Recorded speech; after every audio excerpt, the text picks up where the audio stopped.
Good evening. तो AI PGT की preparation के लिए हम सूत्र स्थान का 15 चैप्टर ये वाला हमने स्टार्ट किया था। इसमें आधा पार्ट पिछले सेशन में हो गया था, कल हो गया था। उसके आगे का सेशन आज कंटिन्यू करेंगे। तो यहाँ पे हम दोष धातु मल, इनके कर्म, इनके क्षय, इनके वृद्धि के लक्षण के बारे में हम देख रहे थे। तो कल हमने धातु और मल का किया था। उपधातु का भी हमने किया था। उपधातु में क्या है? आर्तव। तो आर्तव अतिवृद्धि हो जाएगा तो अंगमर्द होगा। स्तन्य की वृद्धि हो जाएगी तो स्नेहो आपीनत्वम, मुहुर मुहुर प्रवृत्ति और तोद। जो स्तन है वो एंगोर्जमेंट ऑफ ब्रेस्ट, और मुहुर मुहुर प्रवृत्ति, जो स्तन्य का प्रमाण बढ़ जाएगा तो मुहुर मुहुर प्रवृत्ति मतलब अपने आप थोड़ा लीकेज उसमें से शुरू हो जाएगा। और तोद, कुछ जो सूचीवत पेन जो रहता है उसको तोद बोलते हैं।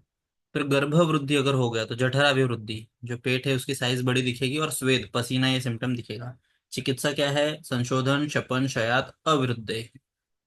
ठीक है। फिर उसके बाद ओज के गुण। ओज शुक्ल वर्ण का बोला है, और सर, तो यहाँ पे स्थिर और सर ये दोनों गुण ओज के लिए कहा है। तो क्योंकि वो प्रसरणशील है। विविक्त मतलब श्रेष्ठ गुण युक्त। ओज जो है वो श्रेष्ठ गुण युक्त रहता है, इसीलिए उसको विविक्त भी कहा गया है। फिर ओजशय के हेतु में अभिघात का वर्णन किया है। फिर ओजो व्यापक के लिंग। तो ये इसके ऊपर बहुत बार क्वेश्चन आता है कि दोष च्यवन ये किसका है? ओज विस्त्रंस का है कि ओज व्यापक का है कि ओज क्षय का है? तो अभी देखो, विस्त्रंस मतलब स्रंस मतलब कट जाने जैसा, ऐसा इमेजिन करना है, ट्रिक बता रहा हूं मैं अभी। तो विस्त्रंस मतलब कुछ तो कट गया है, पैर कहीं से कट गया है, ऐसा इमेजिन करो। फिर उसके बाद व्यापद। और जो व्यापद मतलब कुछ तो गड़बड़ है। जो सीआईडी में प्रद्युमन बोलते हैं ना, इसी भी प्रद्युमन, कुछ तो गड़बड़ है। व्यापद मतलब कुछ तो गड़बड़ है। और क्षय मतलब जितने भी म से सिम्टम्स है, मूर्छा, मांसक्षय, मोह, मृत्यु, ये सब क्षय के अंदर है। विस्तृत सा मतलब कट गया, तो ऐसे इमेजिन करना है। हमारा मतलब एक इंसान है, उसका एक पैर कट गया है। तो संधि विश्लेष, जो संधि है नी जॉइंट से कट गया है, इसलिए संधि विश्लेष। दोष च्यवन, तो ऐसे इमेजिन करो जैसे पैर कट गया है तो दोष वहां से निकलना शुरू हो जाएंगे। पैर से खून जैसे बाहर निकलता है तो वैसे दोष बाहर निकलेंगे, दोष च्यवन। और क्रिया संनिरोध, तो उसकी जो भी क्रिया है, चलना फिरना घूमना, ये सब बंद हो जाएगा। तो विस्त्रंस से इमेजिन करना है कि किसी का पैर कट गया है और उसकी वजह से क्या होगा? संधि विश्लेष होगा, दोष वहां से निकलेंगे मतलब दोष च्यवन होगा, और क्रिया संनिरोध, जितने भी क्रिया है वो रुक जाएगी। ये इस तरीके से एक लाइन, एक सिचुएशन, एक एक्टिविटी हमें याद रखनी है। फिर उसके बाद अगला है वो जो व्यापद। तो व्यापद मतलब कुछ तो गड़बड़ है। तो जब हमारे क्लास में किसी का मूड ऑफ होता है अचानक, तो हमें उसमें क्या दिखता है? स्तब्ध गुरुगात्रता। वो पेशेंट ऐसे कहीं पे, मतलब जो हमारा फ्रेंड है, फॉर एग्जांपल क्लास में हमारा जो बेंच पार्टनर है, वो अचानक से अगर कोई तकलीफ में होगा, कुछ ग्रीफ में होगा, तो स्तब्ध गुरुगात्रता, वो एक जगह पे बैठा रहेगा, उसको बोलेगा हमारा बदन भारी भारी लग रहा है। वात शोफ वर्ण भेद, उसके चेहरे का कलर उड़ जाता है। तो हम कैसे पूछते हैं, क्यों भाई आज तेरे चेहरे का कलर क्यों उड़ा हुआ है? तो वर्ण भेद। ग्लानि तंद्रा निद्रा, और वो हमेशा ऐसे लेक्चर चालू है, हम सब मजे कर रहे हैं, लेकिन फिर भी वो सोया है, नींद में दिख रहा है। तो ये सब मतलब कुछ तो गड़बड़ है। ये सब सिम्टम देख के हमें ऐसा लगता है कुछ तो गड़बड़ है। तो ये वाले ट्रिक से उसको याद करना है। ठीक है, ये तीन चीज है। तीनों को एक सिचुएशन लाके उसको याद रखना है हमें। ओज व्यापद मतलब कुछ तो गड़बड़ है। विसरण से मतलब पैर कट गया है, तो वहां पे क्या होगा? क्रिया संनिरोध होगा, संधि विश्लेष हो जाएगा, और दोष च्यवन, दोष निकलने लगेंगे। ओज व्यापद है मतलब हम देख के क्या बोलते हैं? भाई तेरे चेहरे का रंग क्यों उड़ा हुआ है? आज तू ऐसे सोया सोया नींद में क्यों लग रहा है? तेरे स्तब्ध गुरु गात्रता, तो घूम भी नहीं रहा है, बात भी नहीं कर रहा है, ऐसे स्तब्ध क्यों है? ये सब। फिर क्षय, अगर ओज का क्षय हो गया तो सब म से है। तो कोई मरने वाला इंसान रहता है, वो देखो कैसे है, पहले उसको मोह, थोड़ा सा चक्कर जैसा लगता है, फिर वो जमीन पे गिर जाता है, फिर उसके बाद प्रलाप बड़बड़ करता है, और आखिरी में मृत्यु, ये लक्षण उसमें देखने को मिलता है। एक मांसक्षय, तो दो ट्रिक है मरने की प्रोसेस।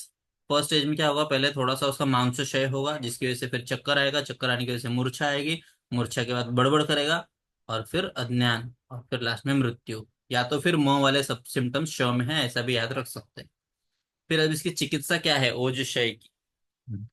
आप्यायन, ओज बढ़ने वाले चीजों का सेवन करना। मूढ़ संज्ञा, तो वर्ज्यकार का।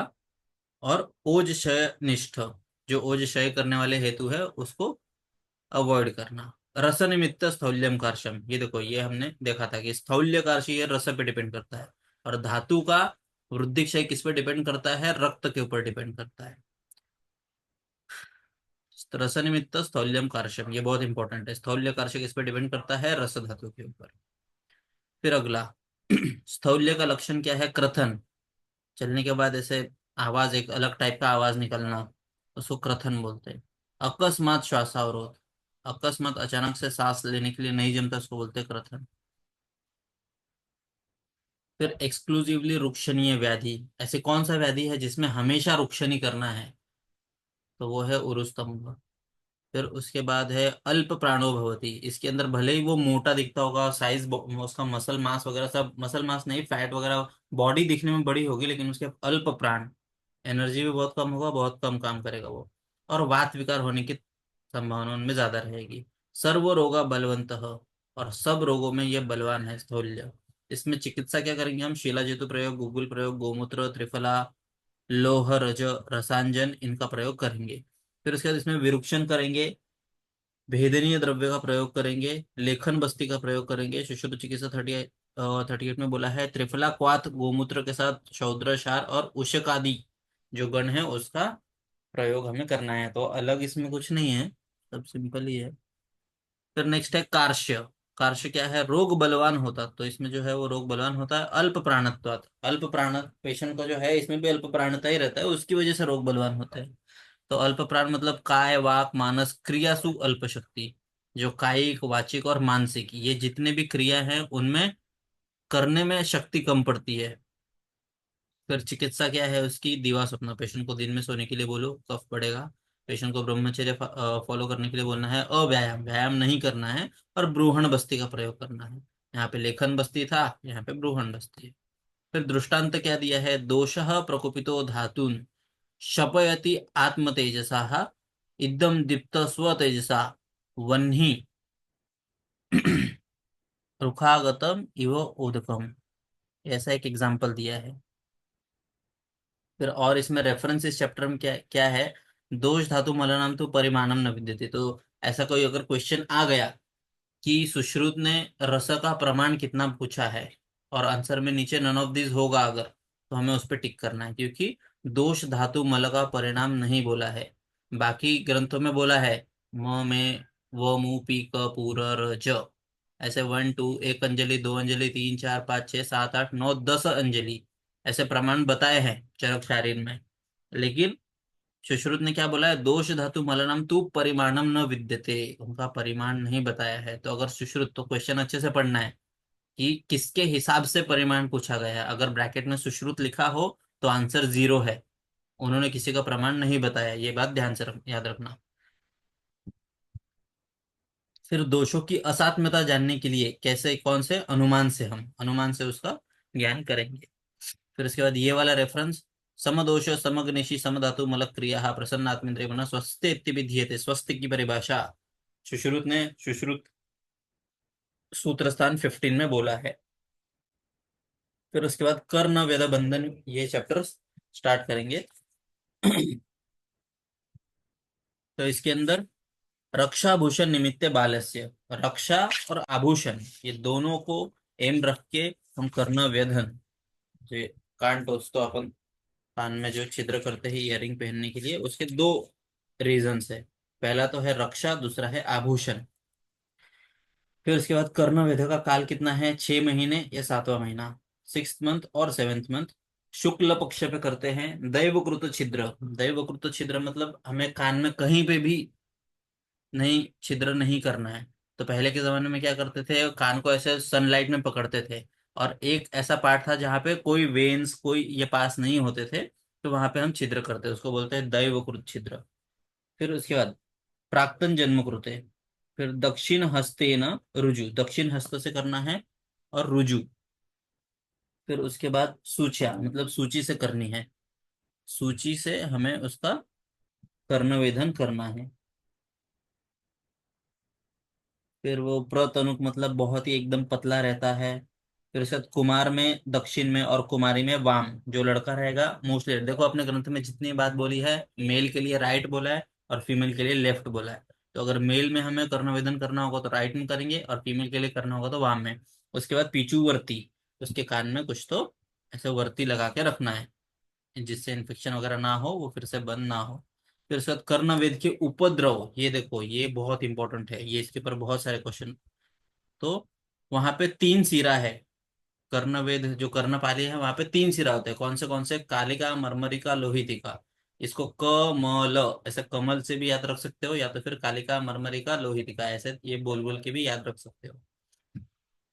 फिर उसके बाद कर्ण वेद का उपद्रव, उसका कारण क्या है? अज्ञान। जिसको नॉलेज नहीं है वो अगर करेगा कर्णवेद तो उससे ये सब तीन चीज हो सकती है। तो अगर कली का जो सिरा है उसके ऊपर अगर हो गया बाई चांस वेद, तो क्या सिम्टम दिखेंगे हमें? ज्वर, दाह, श्वेथु, वेदना।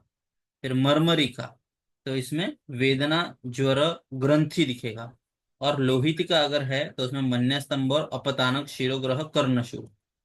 ठीक है, तो इसमें अभी ज्वर देखो दोनों में कॉमन है, कालिका में भी ज्वर, यहाँ पे भी वेदना और ज्वर है, लेकिन ग्रंथि यहाँ पे मरमरिका में और लोहितिका में मन्यस्तंभ, अपदानक, शिरोग्रह, कर्णशूल, ये है। फिर उसके बाद सम्यक विद्ध, अगर अच्छे से विद्ध हो गया तो क्या करना है? आम तेल से परिशेषण करना है। तो देखो अभी तक हमने जितने भी चैप्टर्स देखे हैं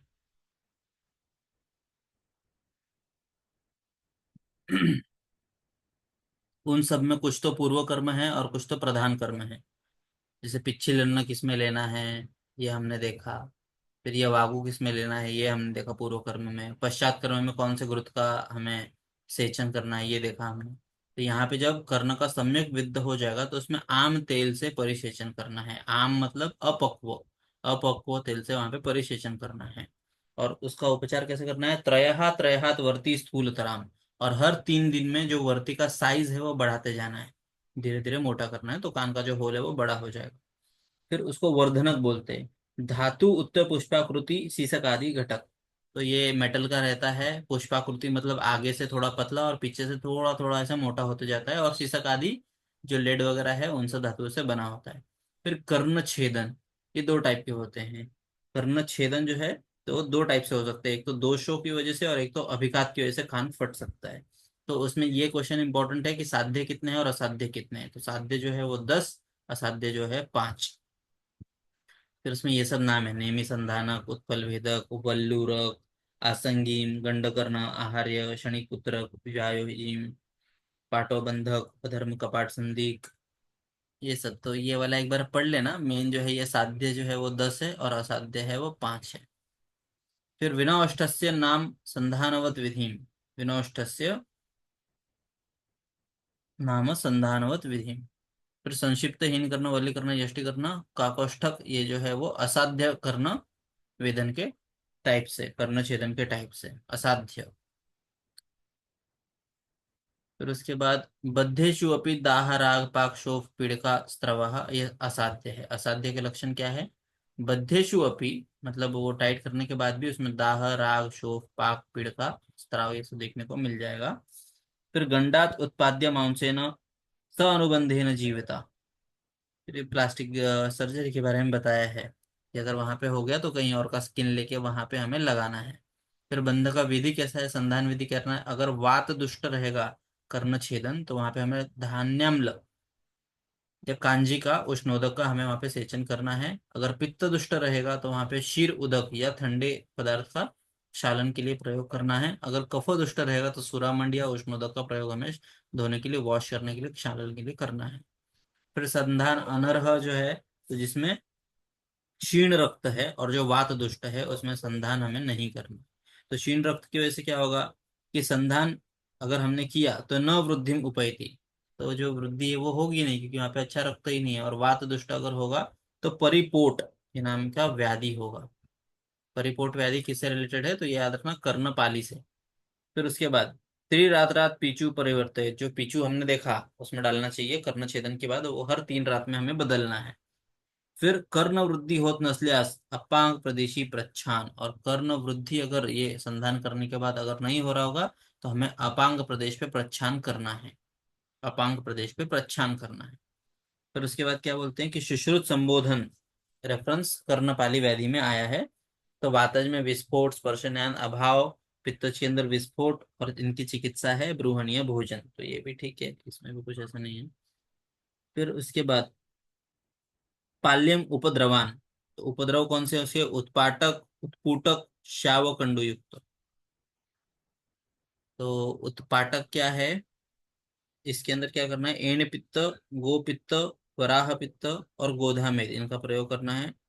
कंडूक के अंदर उष्ण कांजिका, और इफ व्रणोत्पत्ति, व्रण अगर हो गया तो उसमें गोधा और वराह सर्षप, इसका वसा से ब्रूहण करना है। ठीक है, ये पहले एक बार जो मेन है वो पढ़ लेना, उसके बाद ये। फिर अगला चैप्टर है 17 चैप्टर आम पक्वोष्णीय। तो जब कोई भी व्रण होता है या कोई भी एब्सेस होता है तो उसमें दो स्टेजेस होती है, पहले आमावस्था फिर पक्वावस्था।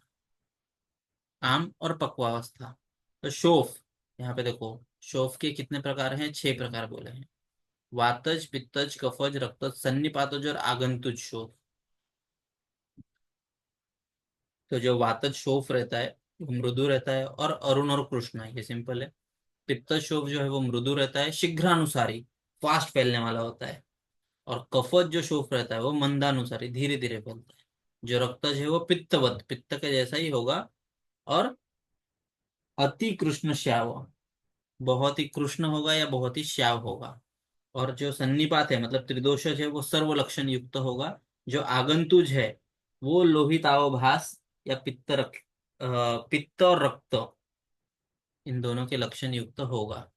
तो ये वाला एक याद रखने जैसा है कि वो लोहित अवभास किस में है, कौन से शोक का वर्णन है, तो वो है आगंतुक शोक का। फिर उसके बाद अवस्था जो हमने देखी कि आम शोक, पच्यमान और पक्व। आम, पच्यमान, पक्व अवस्था, ऐसे 3 टाइप की अवस्था होती है। तो आम के अंदर क्या दिखेगा, इमेजिन करो कि तुम्हारे हाथ पे कुछ हुआ है, मच्छर ने काटा है, तो वो जो शोफ रहता है वो आम शोफ। फिर पच्यमान मतलब थोड़ा सा पस उसमें डेवलप हो जाएगा। और बाद में पक्व शोफ जिसमें सिर्फ पस रहेगा। तो ये सबने अपने लाइफ में कभी ना कभी तो एक्सपीरियंस किया है, उस हिसाब से हमें याद रखना है। तो आम शोफ में क्या हो जाएगा, मंद ऊष्मा, वो जगह जो है थोड़ी सी गर्म हो जाती है। त्वक सवर्णता, लेकिन वो स्किन के कलर का ही रहता है। फिर उसके बाद है शीत शोफ। कभी कभी शीत शोफ ठंडा भी रहता है, वो अल्प उष्ण भी हो सकता है। और मंद वेदना, थोड़ा थोड़ा उसमें वेद पेन रहता है। जब पच्यमान होने लगता है तो उसमें सूची व तोद, थोड़ा सा जब पच्यमान होने लगा तो उसमें टोचने जैसा जो है, प्रिकिंग सेंसेशन, वो होगा। पिपीलिका दंश या सर्पवत, पिपीलिका दंश जैसा या पिपीला सर्पण, पिपीले ने काटा, जब चींटी काटती है तो जैसा जो प्रिकिंग पेन होता है उस टाइप से, या सरपण, पिपीलिका चल रही है ऐसा हमें फील होगा पच्यमान अवस्था में। शस्त्र छिद्यवत, शस्त्र से काटा है ऐसा लगेगा। दंडहत, पानी, पानी घटन वत, मतलब हाथ से ऐसे दबा दिया हो बहुत देर तक तो कैसे फील होता है, वो दहन। और वृश्चिक इव विद्धवत, वृश्चिक मतलब जो स्कॉर्पियन बाइट की जैसा फीलिंग आता है हमें इसमें। और अधमात बस्ती, वो कुछ भरा हुआ है, बस्ती, ब्लैडर फुल हुआ है वैसा फीलिंग आता है। और शोफो वृद्धि होती है उसके अंदर। तो फिर से देखो एक बार, फिर पक्वा शोफ देखते हैं, फिर से एक बार रिपीट करेंगे। तो पक्वा शोफ के अंदर वेदना शांति की, जो पेन सिम्टम्स इतने हमने देखे वो धीरे धीरे जब पस बन जाता है तो शांति हो जाती है। वली प्रादुर्भाव, और उसमें रिंकल्स देखने को मिलते हैं। अल्प शोफता, शोफ जो है वो कम हो जाता है। निम्न दर्शन, जो उठा हुआ है वो भी थोड़ा सा दब जाता है। और अंगुष्ठ्य पीड़ित, मुहुर्मुहुर्तो, कभी कभी पेन हो सकता है। और कंडू और भक्ताकांक्षा, भूख लगने लगती है। तो ये 3 स्टेजेस है। आम में पेन ज्यादा रहता है, मंद वेदना रहता है उसके अंदर, मंदोष्णता, त्वक सवर्णता और शीतशोकता। फिर पश्चिमान के अंदर सूचीवत तोद, पिपीलिका दंश या सर्पणवत वेदना, शस्त्र विद्यवत, दंडहस्त, पानी घट्टन वत या दहन, या वृश्चिक विद्धवत, आदमात बस्ती व शोक वृद्धि। और यहाँ पे भक्त द्वेष है, देखो, पच्यमान अवस्था में भक्त द्वेष है, पक्व अवस्था में भक्त आकांक्षा है। ये दोनों पे ध्यान देना है हमें। फिर उसके बाद है अगला कफज शोफ। कफज शोफ जो अगर रहेगा तो वो गंभीरत्वात् हो गया। तो पक्वावस्था पूर्ण लक्षण नहीं। तो जब कफज शोफ गंभीर अवस्था में हो जाता है तो भी उसमें पक्वावस्था के पूर्ण लक्षण हमें देखने को नहीं मिलते हैं। और उसके लक्षण में अश्मवत घनता, पत्थर के जैसा कठोर हो जाता है। फिर आम पक्व अज्ञान, जिस वैद्य को आमावस्था और पक्वावस्था को ज्ञान नहीं है उसको भी तस्कर वृत्ति, उसको चोर बोला गया है। जिसको आमावस्था पक्वावस्था का ज्ञान नहीं है वो वैद्य को तस्कर वृत्ति वाला, मतलब चोर वैद्य बोला है, अच्छा नॉलेज वाला नहीं बोला है। ये वाला रेफरेंस फेमस है, वाता धृते नास्ति रुचा, पित्ता धृते नास्ति पाकः, कफा धृते पूयः। तो ये देखो, कंडू, हम लोग को सब लगता है कंडू है मतलब कफ है, तो गलती से ऑप्शन में अगर कंडू रहेगा, कफाद्रुते डैश डैश, तो ऑप्शन में कंडू रहेगा तो हम लोग कंडू चूज कर सकते हैं, इसीलिए मैंने वो अलग से मार्क किया है कि वाताद्रुते नास्ति रुजा, मतलब वात के बिना कभी भी शूल नहीं हो सकता। पित्ताद्रुते नस्ति पाकः, पित्त के बिना पाक नहीं होगा, और कफ के बिना कभी भी पूरी निर्मित नहीं होगा। फिर इसके बाद आम छेदे, आमावस्था है जब पेशेंट एकदम नया अवस्था में आया है और तभी हमने छेद इंसिजन उसके ऊपर ऑपरेशन कर दिया, तो उसकी वजह से क्या हो सकता है, मांस, सीरा, स्नायु, अस्थि व्यापद हो सकता है। शोणित अति प्रवृत्ति, इमेजिन करो अपने फेस पे पिंपल है जो अभी तक पूरा उसमें पस फॉर्मेशन नहीं हुआ है, और अगर हम उसको फोड़ देते हैं तो क्या होता है, बहुत देर तक ब्लीडिंग होता है और शत विद्रति, और बाद में उसमें फिर से पस बनता है, फिर वो और गंदा हो जाता है, तो ये स्तन शत विद्रति तैयार होता है इसमें। फिर वेदना रहेगा और अवहरण रहेगा। पक्व उपेक्षा, और जब पक्व होने के बाद भी अगर उपेक्षा किया, पेशेंट पक्व है और हमारे पास आया और हमने बोला अरे नहीं नहीं अभी तो ठीक है अभी चलेगा, और उपेक्षा किया हमने, पकुआ है तो हमें उसका इंसिजन और ड्रेनेज करना चाहिए था, तो उससे क्या हो जाता है, गंभीरानुगत, वो और सीवियर हो जाता है। नाड़ी व्रण मतलब साइनस फॉर्म करता है, और ये कृच्छ साध्य असाध्य भी हो सकता है। तो मॉडर्न में जब तुमने पढ़ा होगा कि पस फाइंड इट्स वे, जो पस रहता है वो हमेशा अपना रास्ता बनाता है वो, तो अगर हमने उसका इंसिजन और ड्रेनेज करके बाहर नहीं निकाला तो वो अंदर की तरफ घूम घूम के, जैसे फिस्चुला कैसे होता है ऐसे ही बनता है। पेरियनल फिस्टुला कैसे बनता है, ऐसे ही बनता है, पहले पेरियनल एब्सेस होता है, वहां पे एक फोड़ आता है जिसमें पस रहता है, अगर हमने तब ध्यान नहीं दिया तो वो अंदर धीरे धीरे फैल के फिस्टुला बन जाता है। ठीक है, तो ये वैद्य के लिए बताया है कि आम छेदे, अगर आमावस्था है और तब आपने उसके ऊपर ट्रीटमेंट कर लिया तो ये सब हो सकता है, लेकिन जब पेशेंट पक्वा अक्ष में है और तब आपने उसको इग्नोर किया तो ये सब हो सकता है। फिर उसके बाद स्वपक्व चांडाल उपमा, जिसको ये सब नहीं समझा उसको चांडाल बोला गया है। फिर उसके बाद बाह्य प्राण क्या है, अन्न है, बाहर से हम क्या खाते हैं, तो अन्न खाते हैं, तो अन्न को बाह्य प्राण कहा गया है। फिर मनाचे अन्नमयत्व, जो हमारा मन है वो अन्न के ऊपर भी डिपेंडेंट है, किसने बोला है, छांदोग्य उपनिषद ने मेंशन किया है। फिर प्राक शस्त्र कर्म, तो शोफ जब आएगा पेशेंट उसमें शस्त्र कर्म के पहले क्या करना है, मद्य, पेशेंट को मद्यपान पिलाना है। वेदना असह रहेगा तो तीक्ष्ण मद्यपान पिलाना है, बहुत ही अगर उसको पेन होने वाला है तो हमें तीक्ष्ण मद्यपान करवाना है। और अवश्य भोक्त तथा न मूर्छा, और खिलाना ही है क्योंकि उसको मूर्छा वगैरह नहीं आना चाहिए। फिर अभ्यंतर प्राण प्लस बाह्य प्राण, तो ये दोनों मिलकर शरीर का धारण करते हैं, तो अभ्यंतर प्राण मतलब जो अंदर हमारा प्राण वायु है, जो रक्त है उसको भी प्राण कहा गया है वो, प्लस बाह्य प्राण मतलब जो हम डेली इसमें खाने के रूप में देते हैं वो, ये दोनों मिलके शरीर का धारण करते हैं। फिर उसके बाद दृष्टांत क्या है, वायु इरितः वह्नि संदहन्ति कक्षः तथा पूयो अपि अनिरुद्ध मांस शिरा स्नायु खादयन्ति इह। तो वायु इरित वह्नि, जैसे वायु वह्नि को जला देता है और संदहति कक्षः पूरे घर को जला सकता है, वैसे ही अगर ये पूय को हमने पस को सही समय पे नहीं निकाला तो हमारे बॉडी के धातुओं को जैसे मांस शिरा स्नायु को खादयन्ति उनका नाश कर देगा। फिर इसमें क्या बोला, ये देखो ये जो सप्तक कर्म है, वर्णष्टि उपक्रम, उसमें से पहले ये जो है सप्तविध उपक्रम ये बहुत इंपॉर्टेंट है। आदव विमलापनम कुर्यात्, द्वितीयं च विसेचनम, तृतीयोपनाह च, चतुर्थम पाठनम क्रियाम, पंचम शोधनम, षष्ठम रोपणम तथा सप्तम वैकृतापहम। तो ये वाला याद कर लो इसमें लाइन से। सबसे पहले क्या करना है, विमलापन, फिर उसके बाद अवसेचन, फिर उपनाह, चतुर्थी पाटनम क्रियाम, पंचम शोधनम और षष्ठी रोपण, फिर उसके बाद वैकृतापहम। ये सब लाइन से हमें याद करना है।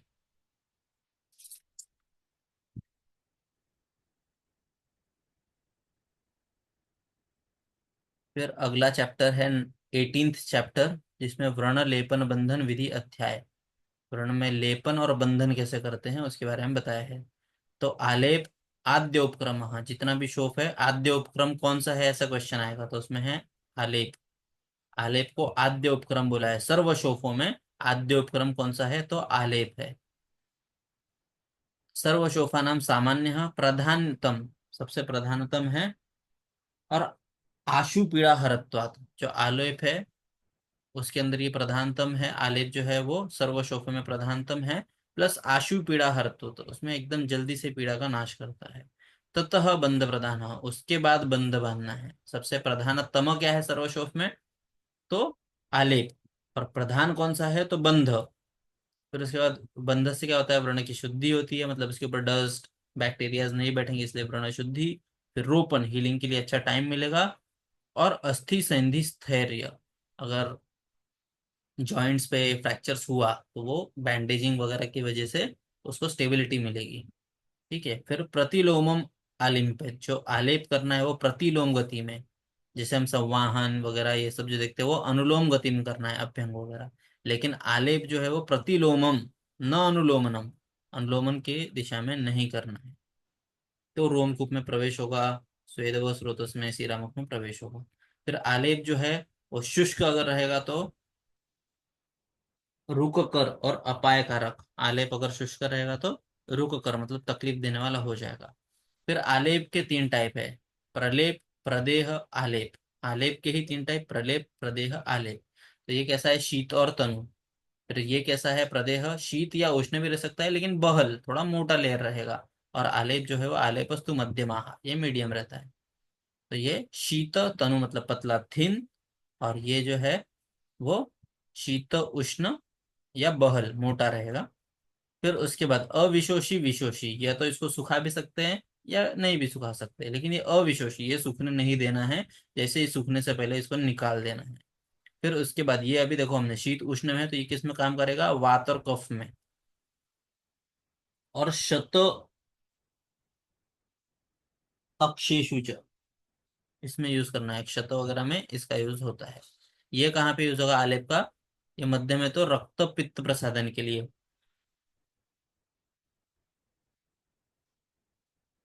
अविदग्ध शोप रहेगा, तो वहां पे भी हमें इसका यूज करना है। विदग्धेशु प्रदेह, विदग्धता अगर आ गई तो उसमें प्रदेह का यूज करना है। उपनाह इति, उसको उपनाह स्वेद भी बोलते हैं।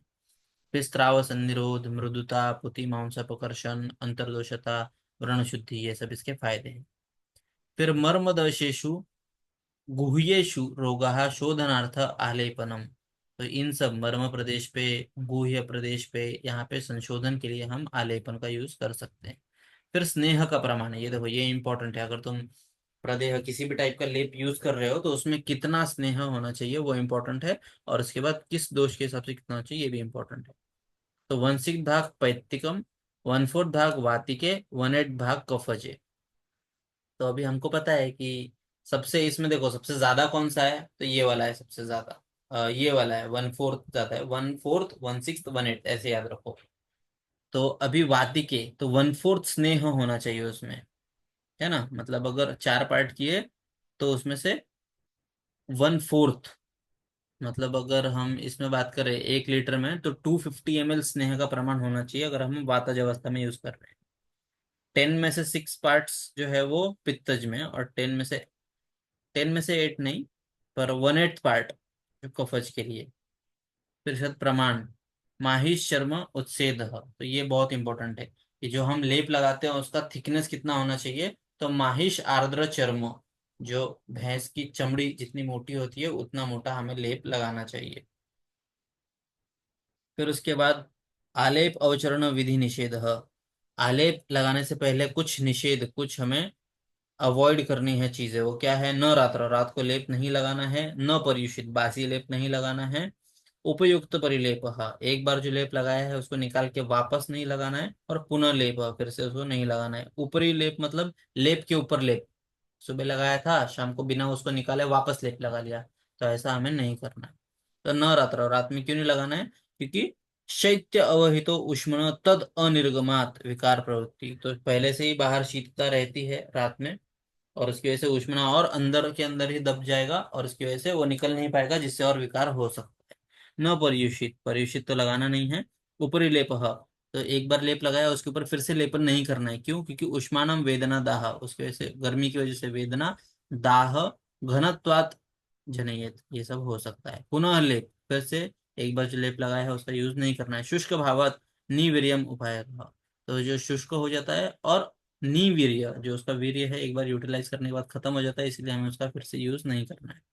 फिर बंधन द्रव्य, तो अब बंधन के लिए, बैंडेजिंग के लिए पहले क्या यूज होता था? शौम, अतसी तंतु भी युक्त आविक दुकुल, कौशेय, पत्रोर्ण, संतानिका, फिर चर्म, लोह मतलब अर्बुदादि, ये सब के अंदर, और अलाबु शकल, इन सब का यूज हमें पहले बंधन के लिए करते थे।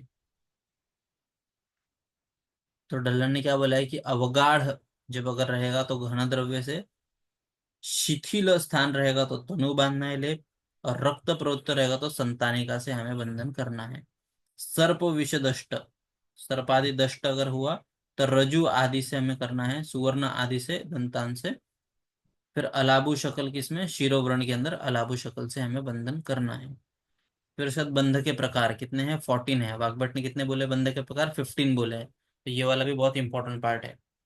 तो इसका तो श्लोक याद किया था मैंने, तुम भी इसका श्लोक याद करने की, बार बार बोलने की कोशिश करो तो हो जाएगा। तत्र कोश दाम स्वस्तिक अनुविलित मुत्तोली मंडल सगिका यमक खटवा चीन विबंध वितान गोपना पंचांगे चेती।